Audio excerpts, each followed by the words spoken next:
Земјоделците да побрзаат со есенската сеидба препорачуваат агрономите.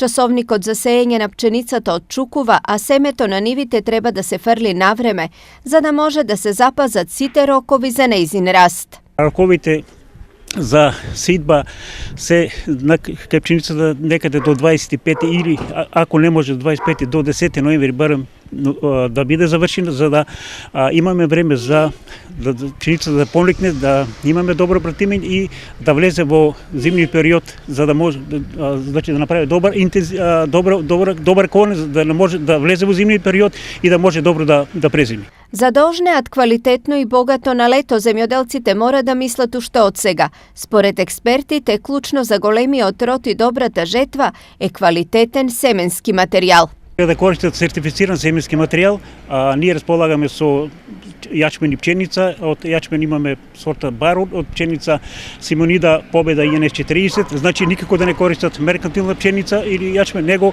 да користат сертифициран семенски материјал. Тоа е гаранција да едно 50% дека ќе добијат високи и квалитетни приноси.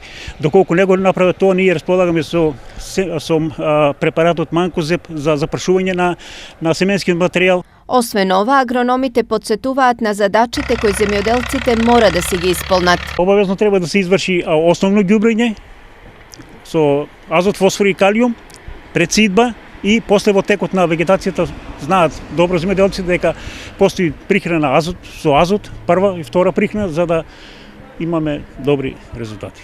Инаку жетвата на жито годинава помина лошо за земјоделците од регионот. Јачменот ги разочара, а пченицата ги уништи. Приносите кај лебното жито беа намалени и до 70%, односно вреките се полнеа едва и третина од претходната година.